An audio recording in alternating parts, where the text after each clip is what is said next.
हमारे प्रकृति में तीन दोष, वात पित्त कफ। तो जैसे जैसे हम बढ़ते हैं वात बढ़ने लगता है, वो ज्यादा ही दूषित होने लगता है, पूरे शरीर में दर्द का या वायु भरने का काम कर रहा है। तो हमें ध्यान रखना है कि वायु रिलेटेड अगर आपका खान पीन हो रहा है तो उसको बंद करना है। दूसरा, आपके शरीर में हलन चलन कितनी हो रही है, क्या आप केवल बैठालू जीवन जी रहे, थोड़ा सा आपको प्रकृति के पास जाना है। जैसे आपने बोला कि पेट में जलन बहुत हो रही खाने खाने के बाद, तो कहीं आप स्पाइसेस वाला फूड जा रहा हो या डाइजेस्ट फूड नहीं हो रहा, या फिर अग्नि ज्यादा प्रदीप्त हो रही है। बहुत स्पाइसेस का मतलब है किसी लोगों को चाय पीने की बहुत आदत होती है, वो भले समर हो विंटर हो मानसून हो कोई भी। तो अगर आप चाय बहुत पी रहे हो वो भी ध्यान रखना है। तली भुनी चीज खा रहे हो इसका भी ध्यान रखना है आपको। अगर आप खा रहे हो तो उसको बंद कर देना है। अब आप योग कितना करते हो, क्योंकि वायु बढ़ने लगा हुआ है तो हमें उसको बैलेंस में लाने के लिए सबसे पहले है, दोनों के लिए वायु के लिए सबसे पहले आपको वायु रिलेटेड कोई भी जो वात बढ़ाता है वैसे अन्न को ग्रहण नहीं करना है, जिसमें वृक्ष हो वैसा नहीं करना है। उसके अंदर आपको घी इज अ बेस्ट थेरेपी, आप घी का इस्तेमाल कर सकते हो। तो फर्स्ट इन द मॉर्निंग, जैसे शरीर को प्रोटीन का, फेस को प्रोटीन की जरूरत है, वैसे ही हलन चलन के लिए घी इज वेरी इंपॉर्टेंट। तो आप फर्स्ट इन द मॉर्निंग में अगर आप घी का कंज्यूम करते हो, या आपने हल्दी ली, थोड़ा सा वार्म किया, उसके अंदर आपने बाद में घी 1 चम्मच डाला, मिक्स किया और वो पी लीजिए। वो पीना है। और दूसरा, आपको शरीर को ठंडा भी करना है। तो कैसे, गोंद कतीरा एक आता है, ठीक है, तो गोंद कतीरा के 2-3 कतरे ले लीजिए, वो एक गोंद होता है। समर के ड्यूरेशन में आप ये कर सकते हो। गोंद कतीरे के 2-3 टुकड़े ले लीजिए, उसको पानी में सोख करके रखिए। वो सुबह आप देखोगे ना 2-3 घंटे के बाद फूल जाएगा।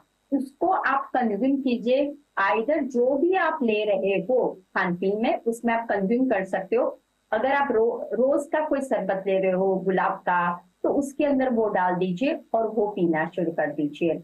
दूसरा है कि घुटना क्यों होता है, क्योंकि हमारी मूवमेंट बंद हो जाती है। पहले के जमाने में देखिए झूला क्यों रहता था, हम झूले में बैठते थे ना, पैरों की एक्सरसाइज हो जाती थी। अब झूला ही बंद हो गया है।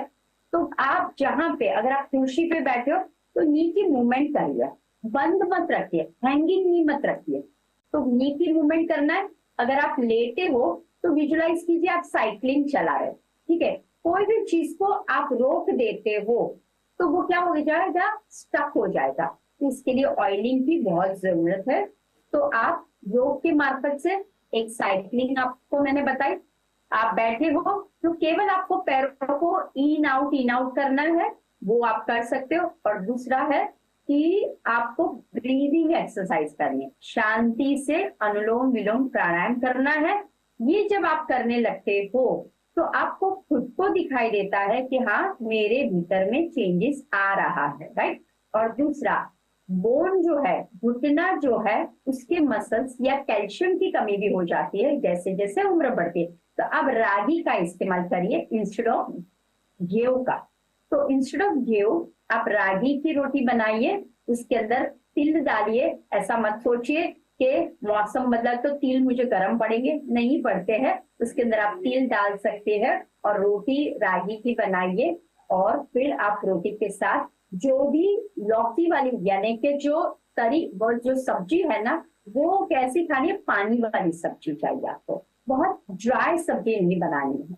और अगर आप ग्रेन्स भी खा रहे, जैसे छोले खाए या फिर आपने राजमा खाया, माँ की दाल खाई, तो आपको ड्राई कर दी।